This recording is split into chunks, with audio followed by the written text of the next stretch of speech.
This episode is brought to you by Progressive Insurance. Do you ever think about switching insurance companies to see if you could save some cash? Progressive makes it easy to see if you could save when you bundle your home and auto policies.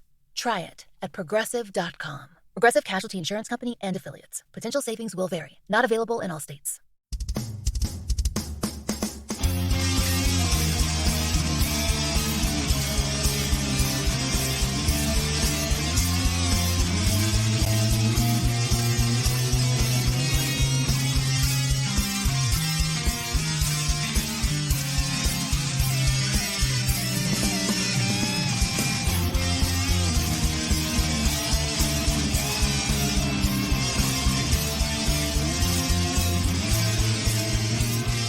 I never thought I would see the day where Benjamin Matlock went up against Candyman, but it happened in this episode of Mattalk, and I cannot wait to talk to my buddy John about it. So, John, what I've started doing, something I used to do back in the day, I haven't really done it so much anymore, but I'm doing it more and more as I'm getting more involved in the editing process, and I've started listening to our podcasts, and I got to say, Matt is a damn good show. We are delightful. We are slightly a bit biased. And, real quickly, I want to say I'm a little bit distracted, as I told Jason off air. I'm kind of babysitting my girlfriend's cat. So if a gray cat named Flint shanghais the broadcast, well, he's a cute boy anyway, so you'll like him. But, I baby talk him. I do. Hey, I'm talking about you. Puts him in a stroller and walks him up and down the road with a bottle. It's very cute. I just could not believe it when I saw it when I was driving through your area, John. Okay, I'm not that extreme, but so you're gonna have a dog join us. It's gonna be great. It's gonna be fantastic, folks. I thought the cat's bonnet was really cute, John. It was a very nice touch. Fantastic. It is, just good stuff. So you went to the movies today with Justin and didn't invite me. Our producer, Justin. Oh, wait a minute. Time out. How is it that we get blamed for this? We ended up making these plans when you were unavailable. How do you know? Because it was the night that we had that interview that somehow got moved back or postponed or screwed up somehow. The classic, I forgot which time zone. But it happens. It really does happen with guests, especially in California. Things can get jumbled, especially when they have busy schedules. But no, seriously, how was it? Well, Justin and I decided to take in Furiosa, the Mad Max saga. And first of all, I will say this. I'm a huge Mad Max fan. I really do enjoy the franchise. I thought that this movie was good. Is it very much like every Mad Max movie? Yes. But if you go into Mad Max and you go, wow, there better not be a car race with big, giant, weird vehicles, then what are you doing? If you don't want to see that, don't see this movie. That's what you're going to see. I mean, that's what you're going for, man. That's the coolness of it, That's how I felt when people were complaining about the Winnie the Pooh horror movie. Like, we watched it and it wasn't what I expected it to be. It's like, what did you expect this movie to be? Like, it's not Casablanca. It's a dude in a Winnie the Pooh mask that is slashing people. Like, it's exactly what it told you it was. But I'm glad that Furiosa is good because I really liked Fury Road. Fury Road was the first Mad Max movie I saw. I'm just kind of sad Charlize Theron is not back, but I really like Anya Taylor-Joy. So I am super stoked to see her take over the role. It's a prequel too, right? I believe they said Thunderdome and Fury Road. It's a prequel. It is. I'll say this with the plot. I really thought that they did something unique with it that I was surprised that they did, and I liked it. It works. I think my only negative that I'd have to say is, and I don't want to give too much away, but there were some things with the portrayal of Furiosa done by Miss Taylor-Joy that I was like, okay, that's what we're going with. Okay. We'll just say that the acting, there we go. I think I could say that, right, Jason, without ruining it, just saying that the acting was suspect at times. Anya Taylor-Joy is a delight. She always gives a stellar performance, John. And how dare you? I'm going to do Mattalk solo tonight, folks. Today on Matlock, it was a fantastic episode. Episode 5 of season 5, the Narc. No, I am a big fan of Anya Taylor-Joy. I can kind of see where you get that from her and stuff, but so far everything she's been in, I've really dug. Everything I've seen her in so far, I've not enjoyed with her.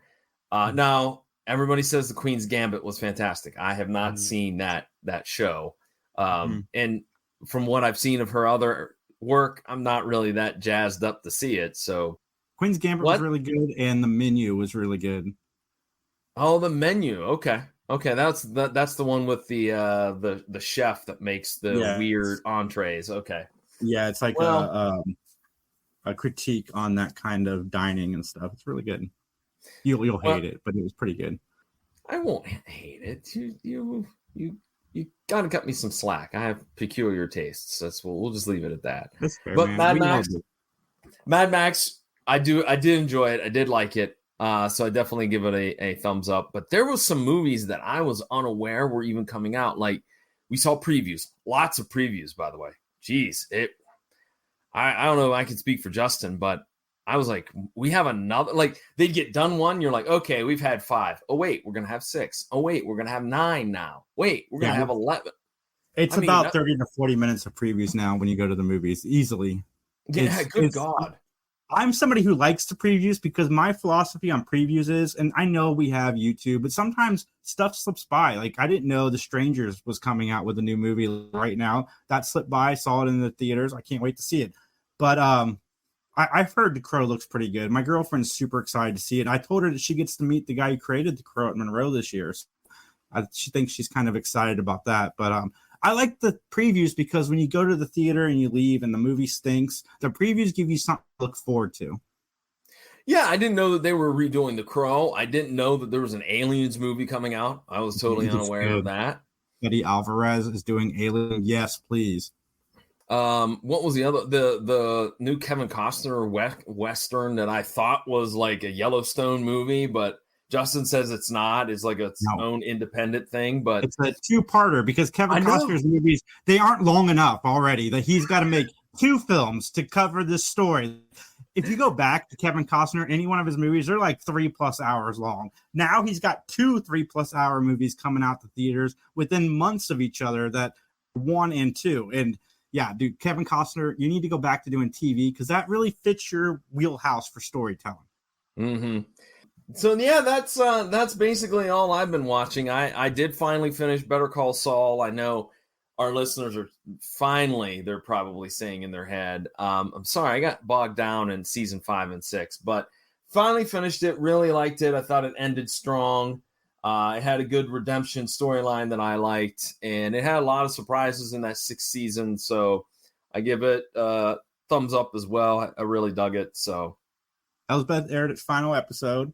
I am, like you guys have heard me talk about it, I'm 1,000% on this show. I love the throwback. I'm kind of bummed that Matlock, the Matlock that's not a reboot, is taking over the spot of a show called what's it called? So Help Me Todd, which is another show I liked. The thing that's so annoying about CBS is So Help Me Todd, for example, it had ratings were higher than any other network show. Like if you look at ABC, NBC, and Fox, it was beating all their ratings. But since it's on CBS, the ratings were high enough, so it's getting replaced with Matlock. It kind of bums me out. But Elsbeth is a really good show, everybody. You guys should check it out, especially if you're fans of Columbo. It's very in that lane, and I can't say enough good things. Finish The Cleaning Lady. I like that show. That lady does, she's just makes horrible decisions in her life.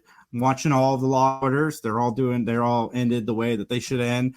And yeah, now I'm out of TV shows weekly to watch, so now it's time to catch up on all my binge shows. I'm taking a break till The Boys drop, and then that's what I'll jump on. I don't think I'm watching. I'm going to try to catch up on movies because like I haven't seen Aquaman 2 or Blue Beetle, and I need to sit down and watch those two. Yeah, that's what I hear. Blue Beetle's good. I've heard mixed reviews about Aquaman 2, but I'll make my own mind up for that one because I liked the original one. I thought it was pretty good. I didn't like the original at all. I have the second one. I'm going to watch the second one. I hope it's better. but I have zero expectations, so I might enjoy it. But Blue Beetle, I really liked. Okay. Yeah, I've heard very good things about it. So, and you know, there's plenty of other things coming out in the theaters. So I think I'm going to stick to movies for the time being and not start another TV show until The Boys start, which I think starts in 2 weeks, if I remember correctly. I should watch The Boys. Maybe that'll be one of my next binge shows. It's really good. It's really good. All right. With that, are you ready, Jason, to discuss this episode of Matlock? Well, I know the people are trying to wonder how Candyman factors into this episode of Matlock. All right, then let's go ahead and get into our opening statement. All right, the episode is entitled The Narc, and the original air date was October 23rd of 1990. We have a couple of guest stars, and you know what, folks? We're going to go with the heavy hitters right out of the gates. All right, we're not going to work up to them. You've heard my partner talk about it. One of our guest stars is, of course, Mr. Tony Todd. He will be playing the role of Billy Pierce. You may know him as the Candyman in the Candyman horror franchise, but he's also played Captain Darrow in The Rock, Grange in the original Crow. He's done a ton of voiceovers as Darkseid in many different DC animated projects. He was also the voice of Zoom on the CW's Flash. Scareglow, he was the voice of that character for Masters of the Universe Revelation. He was Luther in Scream, the TV series. He was CIA Director Graham on Chuck. He was Gus Rogan on Young and the Restless. I didn't know he was even on a soap opera, but he's got over 300 or 200 or some number that's astronomical of credits to his name. Jason, I know you're excited because you're a big fan of the Candyman. I wouldn't say a big. I like the new Candyman a lot. The old Candymans are fine, but I like him in the Final Destination series. But this dude, I have not really seen him in anything that he hasn't creeped me out. So this is like the first time I got to like watch him not creep me out, and it was pretty pleasant experience. I gotta say, yeah. He's a good actor, like a really good actor. He's not just a creepy guy. Mm-hmm. Well, our other main event guest star, if you will, Titus Welliver, I believe is how it's pronounced. He will be playing the role of Johnny Bauer, but you may know him as Harry Bosch in Bosch and Bosch Legacy. You may also know him as Felix Blake on Agents of S.H.I.E.L.D., Dominic Barone on Suits, Bates in the movie Argo, Glenn Childs on The Good Wife, James O'Phelan on Sons of Anarchy, Man in Black on Lost, and over 100 other credits. As soon as I saw him on IMDb, I was like, where have I seen this guy before? And then when I read Bosch, I'm like, oh, yeah. Yeah, but I will say this. He's incredibly young on this episode of Matlock. Yeah, I didn't even recognize him. Like, I forgot he was in it. I sent you the text of the IMDb, and then I completely forgot it was between now and then because I can't remember which character he played, but Matlock was such an early role for him. It was his fourth role, but Lost, as you guys know, is my favorite television show of the time. He was on, I loved him on The Good Wife. He was in quite a bit of that, and I need to watch Bosch because I really like this guy when he shows up to things. He's such a fun actor to watch. He does so many very different things, and he also, he was Lex Luthor in Titans. He did a really good job as Lex Luthor. Yeah, man, I love this guy. I mean, can't say much more. Can I be honest? I'm much like you. Also, was like, oh, I know him, and from IMDb, I'd read and researched him, and then when I started watching the episode, I'm like, which one is he? Because he doesn't look anything like he does now. Like he kind of looked for a moment. I'm like, is that Richard Grieco? Because I thought he looked a little bit like him when he was younger, and then I was like, oh no, wait. They said Johnny Bauer, that's Titus. I was like, whoa, man. So, yeah, he definitely a great actor. And now let's move on to some folks that have, of course, some other credits, but maybe not as well known as those two. Let's talk about David Beecroft. He will be playing the role of Charlie Orbach. You may know him as Nick Agretti on Falcon Crest, Sergeant McKay on Dr. Quinn Medicine Woman, Jack Thorpe on Hearts Are Wild, Annie's Lover in Creepshow 2, Reverend Freeman / Josh Walensky on All My Children, and about 30 or 40 more roles on his resume. So anything stand out with Mr. Beecroft for you, Jason?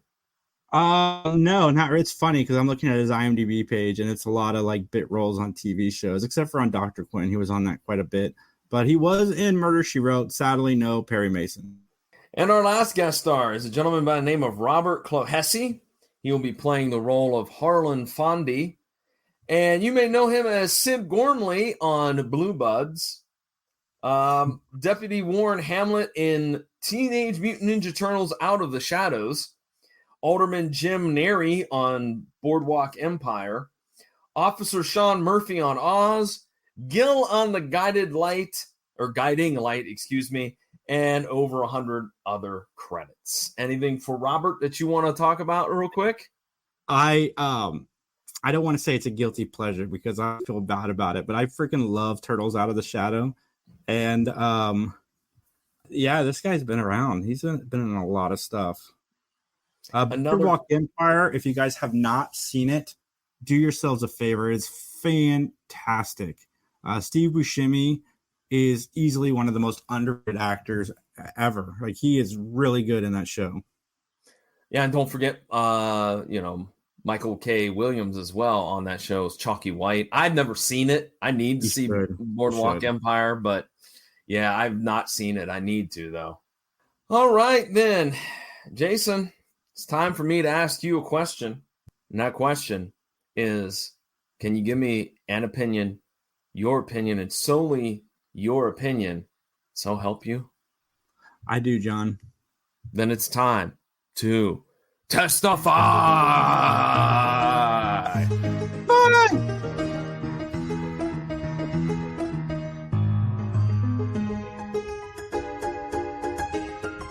All right, let's get on into the plot, Jason, if you will. You did forget one guest star. Bad Decisions by Cops is also a guest star in this episode. Yes, there are lots of bad decisions being made. Isn't Bad Decisions like isn't that a pop song from a couple of years ago? Bad Decisions? It's handled way better than the Judge episode, I will say that. But there are decisions in this episode that are done by the cops before and after the crime, like the big crime is committed that we're trying to solve. And it's like, you guys are cops. Like, you guys should handle this better. Like, you've arrested people for doing this same thing. Like, you should know how to just get away with it better. That's all I'm saying. Like, crime is wrong. I completely get it. But if you're going to do it and you're a cop, you kind of should know, like, how to do it. Yeah. Oh, Benny Blanco, BTS and Snoop Dogg, Bad Decisions. That's the song I was thinking about. Thank you, Justin, for that note. That was it. So, the plot, I'm going to try to paraphrase. Every plot synopsis that I read for this episode was very convoluted. So I'm just going to try to keep it on the straight and narrow. Ben gets wrapped up in a case featuring crooked cops, drug dealers, and a client that might be innocent. The opening scene is a drug deal. Now, before we get real far along here, I've always wanted to know this, and I don't know anybody that's ever been a narcotics officer, but it happens all the time in TV and movies.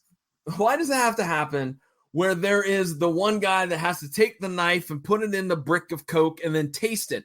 Like, tasting cocaine, doesn't that get you high? Well, it does, but it's an easy way to tell, I think. I don't know. Like I said, I've only seen it on TV. I'm not obviously a cop in real life, so I don't know if it's done in real life. But it's a good question. I should reach out to some of my cop buddies and ask, like, if that's a real thing that people do to test it. I mean, how else are you going to test it? You don't snort it. Yeah, but wait. I'm just saying, like, okay, you're just a drug dealer, man. You're clean as a whistle. You know, you're like Nino Brown in New Jack City. You don't mess with the stuff, right? So then you take a hit of it. Aren't you now addicted? John, I've never done cocaine before, so I don't know the difference between licking it and snorting it. But that's a good question, guys. And if you get the answer, let us know. BenMattalk@gmail.com. Just curious, email us. Thank you. We have opened up a Pandora's box now for our email. Oh my gosh, we're going to get flooded with amazingly awesome / disturbing tales about, the one time I snorted cocaine and I can blah, blah, blah. Justin says we may have to change the title to Drug Talk of our podcast. But anyways, This is the other thought that went through my mind. This episode is ripe for a team up with Crockett and Tubbs, Miami Vice. It is. You know what, John? I don't know if you had to do this, but I actually stopped the episode to make sure I was watching the right show because Matlock has never started like this before. No, you're right. It has not. I'm like, did I accidentally turn on Law and Order? Like, I had to check. Well, basically, what you're referring to, Jason, is that this drug deal actually becomes an undercover sting, and one of the dealers tries to escape, and the cops gets him outside. And I love the Dirty Harry like phrase that the cop tells the one bad guy: "You move, you bleed." Sounds like something Sylvester Stallone would say in like Cobra or something like that, My girlfriend says she's a nurse. She says that it's absorbed in any mucous membrane. So is your mouth not a mucous membrane? That it is. So yeah, I guess it would be the same. Okay. All right. Okay. That's how I read that. So guys, right. You don't have to email us anymore, but still email us. I want to hear from you. No, email us about anything you want. I mean, as long as it's not going to get us in trouble with the authorities. I mean, yeah. Pudding. I like talking about pudding. Yeah, well, he told me I'm the sexiest man on this podcast. So I mean, if I'm that sexy, I don't think I can go to jail. I don't think it'd turn out well for me. Anyways, well, I did have an ex-wife say, that John guy you guys have been hanging out with a lot lately, he's really cute. And I'm like, I mean, he is. He's the face. I've never been more honored in my life. Thank you so very much. Anyways, let's get back on track here. So then we see a cop, which turns out to be Ed. He's telling higher ups about the fact that there's this like sting operations, every sting operation, I should say, excuse me, only half the money and half the drugs get taken to evidence. All right. And it's all part of this like investigation by the authorities in the police department to rat out the dirty cops. So the dirty cops, they show up, and after they see this report on the news about the corruption investigation, and the dirty cops, they kind of give a hard time to Ed about, hey man, where you been? You after the last takedown, you disappeared for a while.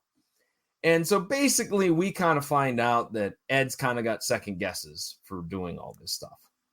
So we cut to a scene where the dirty cops meet at a bar to weigh their options. And they also, yep, there you go. No, what was that? I did not mean to push that. I'm uploading a different photo for a future conversation. Okay. Anyways, I was going to say, what are we doing here? So anyways, they divide up their money as well. And Johnny Mauer, he decides that he's going to talk to Ed. All right. Make sure that Ed understands that he can't rat on everybody because everybody involved in this, the stakes are high for them. So we see a shot of an exterior of a house followed by a couple of gunshots, and Ed is laying on the floor dead.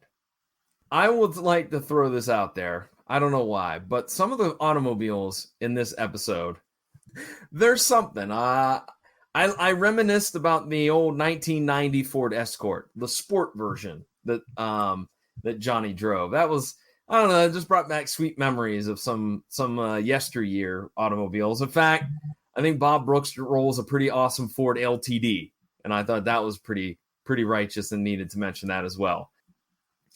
Johnny arrives at Ed's house, and what happens, Jason, when he arrives? Oh, man. Again, you're a cop, bro. He runs in, and of course, he grabs the gun. But at least he does it with, he's using smarts. Yeah, he's got a towel or a t-shirt or something he grabs the gun with. He doesn't, like, go in there and, like, rub his fingers all over it and, like, stick his fingers all over the dead body and get blood everywhere. No, this guy, at least he's simple. Well, and the cops end up coming out of nowhere, and they bust in as he's picking up the gun with that rag. And I just stated, where did they come from? And we find out later in the episode that the killer called 911 after they had killed Ed. So we cut to some Major League Baseball action as Ben and Conrad are playing ball in the front yard. And there's a little bit of baseball trivia being thrown about. And I don't know, I mean, I know he's an elderly man, but damn it, Andy Griffith, you have the weakest throw that I've seen in a long, long time. And I'm no baseball expert, but it looked Listen, like it was John, pretty weak. that is not even the highlight of this scene. I can't get the picture to pull up to share it on the screen, but I'm just going to share this photo real quick of what Conrad is wearing. That's rough, man. Like, that is rough. Dude, you look like a dork. Like, Urkel is cooler than that. Like, just calm down, because this outfit, I had to text John this. I'm like, dude, like, this is, who wears a shirt like that tucked in with a big ass belt buckle? And what is that hat? It doesn't match anything. No, it looks like he got dressed in a dark closet. I never played catch with my dad. Maybe I'm just mad that I didn't get to play catch and they're sitting there playing catch. Do older people play catch with each other, random spit baseball facts? I don't know, but I go to John's house and throw the ball with him? Like, will that cheer John up? Here's my thing is I want to be in the wardrobe department when when Conrad McMasters gets fitted for this outfit. You know what I mean? When he gets fitted, I want to hear the conversation that's had between Clarence, and I called him Conrad, didn't I? I meant to say Clarence and the wardrobe people. Like, I want to hear him. I'm not wearing that. Yes, you have to. What? Like, there's no way Clarence Gilliard said, oh yeah, I want a hot pink neon t-shirt. I want dad jeans. I wanted the belt buckle. I want a hat that looks like I stole it from a kid in the 1940s. That's what I want. Justin's like, I mean, why are we shaming somebody for a pink shirt? It's not the pink shirt we're shaming. It's the whole get up. Like, the whole thing outfit together. It's just, it's not good. And I don't feel like Conrad would wear that outfit. Like, I just feel like he's cooler than that. I think, like, he's always the jeans, t-shirt, blazer guy, that he wouldn't go to that as his, like, recreational clothes. I agree. That's what I'm saying. Yeah. Yeah. All right, so Bob Brooks shows up at the house, and he asks Ben to take the Bauer case. And Ben doesn't really want to do it, but he reluctantly takes the case. Now, my question is, why doesn't he want it? Like, he didn't give a real good answer. He's like, I don't want to have it. Like, couldn't the writers come up with some other thing? Like, the cop can't afford the 6-figure salary that Ben charges. Exactly. That's what I was thinking. I'm like, who's going to fork over this money? That's why I'm saying. That's why he didn't want it. He didn't want to be involved. Oh, okay. You can't pay the money. So Bob and Conrad end up throwing the baseball around. I'm glad that baseball takes center stage here on this episode. But we go to police headquarters, and Bauer's gun was the murder weapon.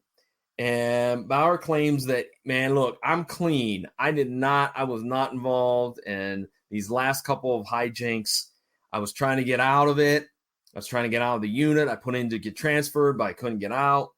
And Ben says, look, your career's in jeopardy, man. You may never be a cop again, but, I'll take the case. I'll see what I can do. And so the dirty cops, they knew about the meeting. They knew about, because Bauer said it right in front of all of them. So the big question, as Ben shows up at Ed's house, that he has for Bob Brooks is there was a second shot. The neighbors heard 2 shots, but there's only 1 bullet, and that bullet's in the chest of Ed. And so the other interesting fact is that Ed kept his gun in his desk.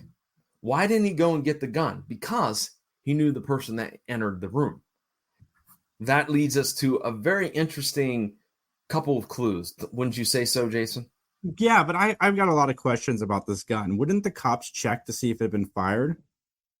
Because wouldn't it be suspicious if there's no fingerprints on it? Right, and we're going to talk about how the cleanliness of the gun, too, is going to play into this whole set of evidence here. But you're right. You would think you would test that for that gunshot residue. Harlan, excuse me. The dirty cops meet again. Excuse me, I jumped ahead in my notes. The dirty cops meet again at the same trashy bar when Ben interrupts, and he kind of gives them the lowdown. And Harlan's wife shows up, and Ben states that they're never going to be cops again, and you're going to constantly be looking over your shoulders because of what you've all done. And I'm going to be honest with you. I had a major brain fart. When he says that, I'm like looking over the shoulders. Oh, for the criminals that they're in business with. Oh, I get it. But for a few seconds, I'm like, huh? What? Man, every TV cop in the 90s was crooked. Oh, yeah. Absolutely. I think this is the obligatory crooked cops like story, like every show had, like every drama had that was a police drama, whether it was Hill Street Blues or it was Law and Order or if it was whatever. I think they all had that storyline, and this is Ben's opportunity to have this in Ben's.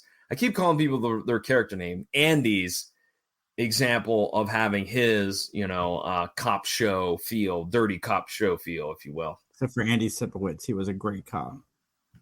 Well, okay. He was a good cop, not a great person, but a good cop. Well, okay, we'll go with that. Ben argues with the valet regarding parking. $3! But Ben won't complain too much because he finds out the parking tickets are kept for 60 days. So at the police headquarters, Pierce is interviewed by Ben in the parking lot. And the parking ticket shows that Pierce left before the others. And Pierce just says, too bad, man. I'm not answering your question, and just gets in his car and leaves. We have some more baseball with Ben and Conrad in the front yard.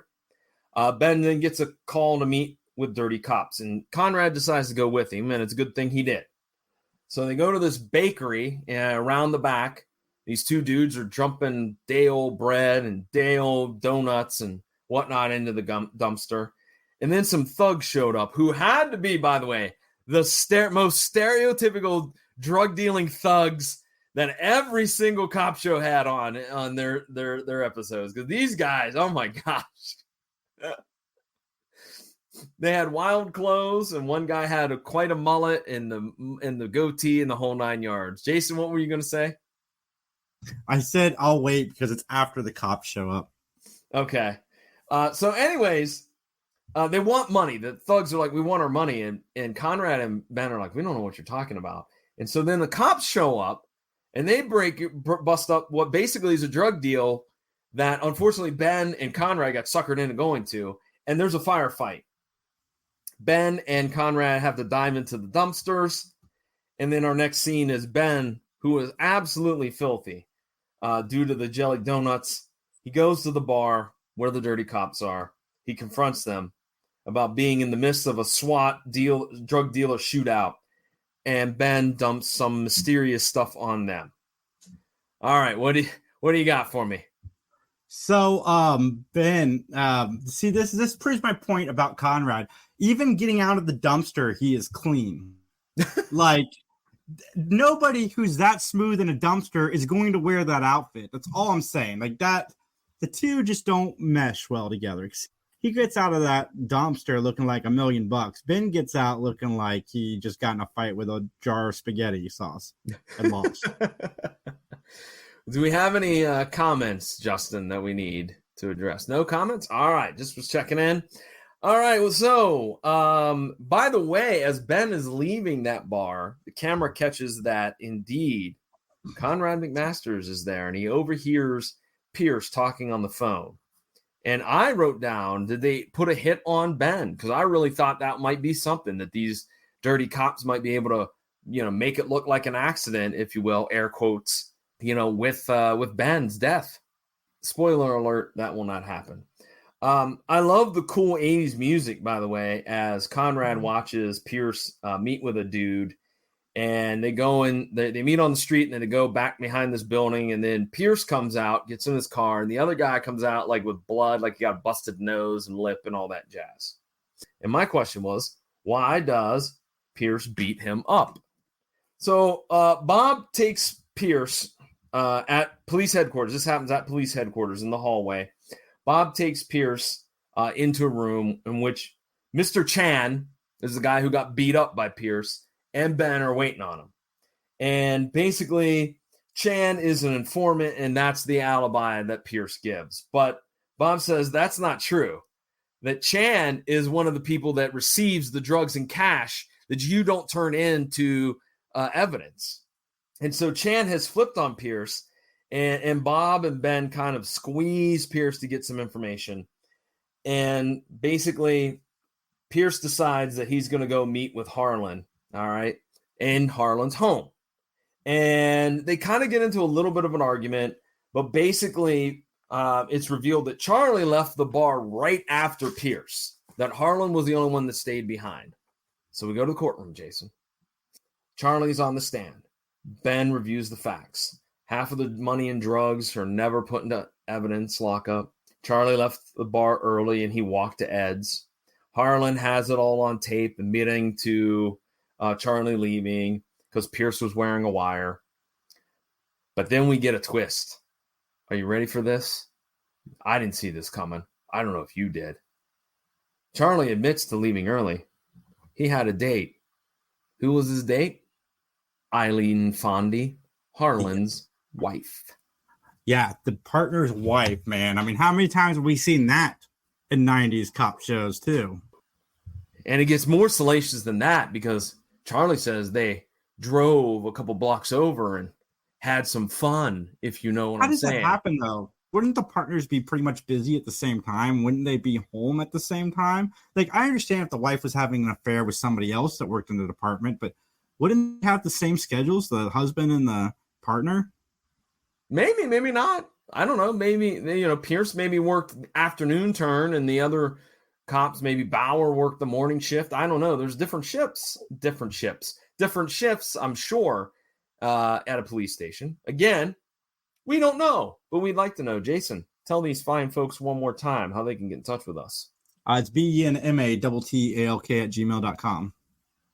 And of course, you can also find us on Facebook at Mattalk Podcast and drop us a line over there as well. Or if you see us out and about in some of those Matlock forums, tell us what you think about the show. All right. Yeah. So they're leaving the courtroom. I'm going to take over for John. And they get into a little tussle, the two partners. And Ben notices the one guy's arm is bleeding. Yeah. And so Ben ends up meeting with Mrs. Tobias, Ed's widow. She claims that Ed had checked the gun right as she was leaving. He had said, "Hey, honey, I got business to take care of. Would you take our son Randy and go to the theater?"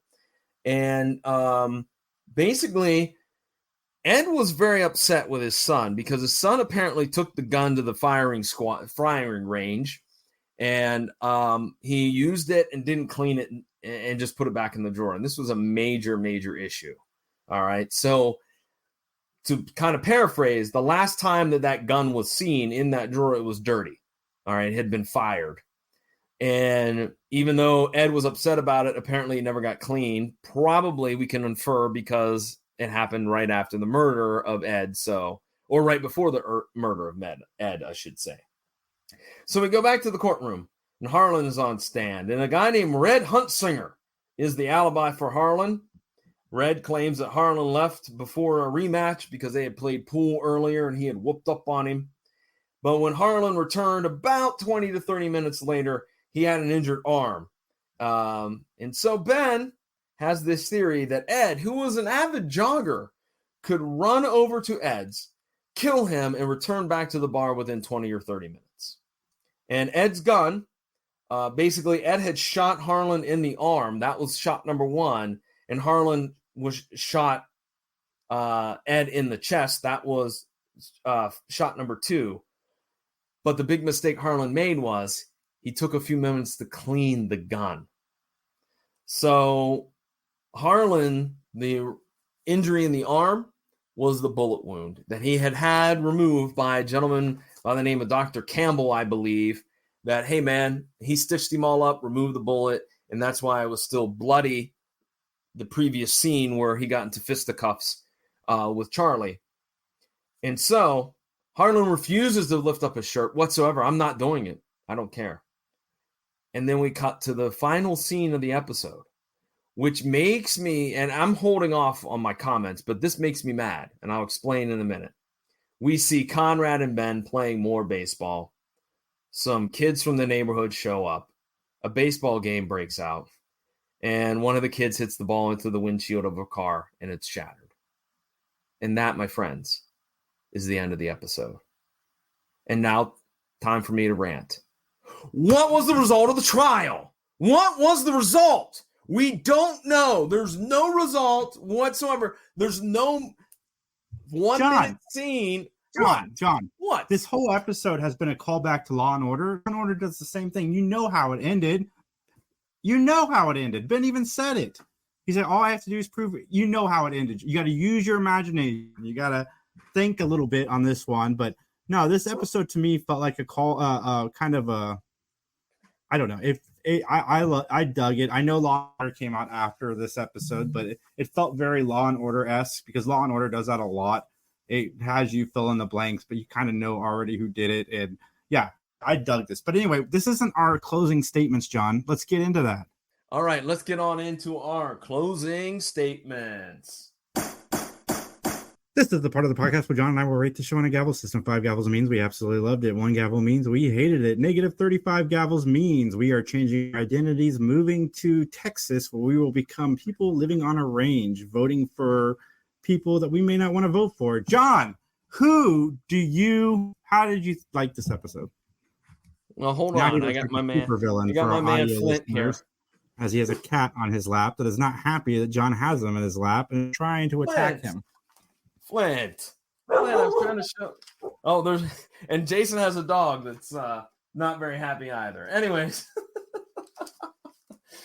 Flint, I was trying to make you famous, man. Oh, he's not very happy with me. He's not happy with me at all.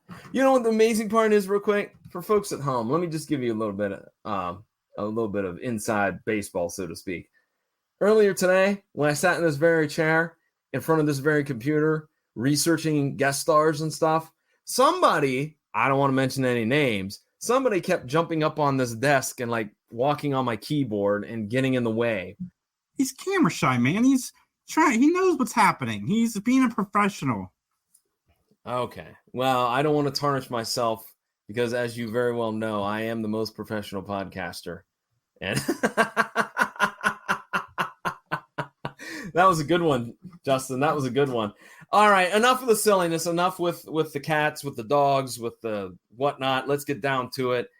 Jason, you want me to go first with my score? Yeah. I give it 4 gavels. I thought it was a good plot. I enjoyed the nice twist of the wife being involved in the affair. I felt like the gun evidence was a little bit difficult to understand, and I'm not even sure that it was explained the best way. And I know you said that Law and Order doesn't give you the result. I get that, but I just am kind of used to Matlock always doing that, of giving you does the jury have a verdict? Yes, we find that a plaintiff not guilty, or the defendant. I'm kind of glad they spent that time elsewhere, because even Ben said it. He's like, this is reasonable doubt. Like, my guy's innocent. You know it. The jury can decide, or the courts can decide what to do with this guy, which obviously is the one who did it. How many gavels did you give it? I give it 4 as well. I liked last week's slightly better, but I liked all the new things we did with this episode. I like the not ambiguity, because we know how it ends. We know the result. I liked everything about this episode. I get that they couldn't do that. Maybe we didn't need that last baseball scene, but they could have done it in that last baseball scene. But I like that they spent a lot of time with these characters at the beginning. I thought, like I said, Tony Todd was really strong in this episode. I'd like to say Titus Welliver was as well, but I have no idea which character he played. But I thought everybody was strong. I like the performances. It loses a little bit because there's no way in hell Conrad is wearing that outfit. And a few other nitpicky things as far as certain things that happen with, like, police just fumbling the evidence. Like, guys, you guys can commit a crime better than this. I'm sorry, you can. Mm-hmm. Especially since there's 3 of them. Like, out of the 3 of them, not one person. Never mind. Anyway, Justin says it's pretty fetch, but I don't think Justin actually watched the episode. No. Yeah, I give it. He has watched Clueless, apparently, but I mean, yeah, I give it 4 out of 5. So yeah, guys, check me out on 3 Geeks Podcast. We do our shows live every Saturday at 7 p.m. Lots of stuff happening. I'm trying something new every Sunday at noon. You're going to see a classic 3 Geeks episode for the time being. Oh, nice. Good deal, man. Today I dropped the interview we did with David Felding, who was the original Zordon in Mighty Morphin Power Rangers. All right, and as for my personal podcasting project, it is called the PVD Cast. It's available at pvdcast.com or wherever you find great podcasts. This week's episode, I sit down with the Cincinnati comic book creator known as Tim Fuller. Tim does some really cool artwork with public domain comics, and he explains all about it. We talk about his newest project called Frogman Funnies. It's got everything that you could want in an episode. It's got robots, zombies, TV guide, weird tales from Cincinnati, the whole ball of wax. So definitely check it out. Again, that's at pvdcast.com or wherever you find great podcasts. Are you ready? I got to go feed a cat apparently or something. He's mad at me. So I'm going to go hang out with my girlfriend. All right. Well, with that then, ladies and gentlemen, as they say in court, nothing further.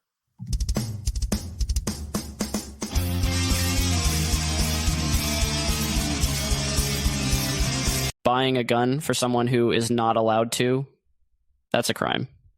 It could cost you up to 15 years in jail and a $250,000 fine. If someone asks you to lie to a federally licensed firearm retailer so you can buy a gun for them, don't do it. Got a tip? Call 1-888-ATF-TIPS. That's 1-888-283-8477. Brought to you by the National Shooting Sports Foundation and the ATF.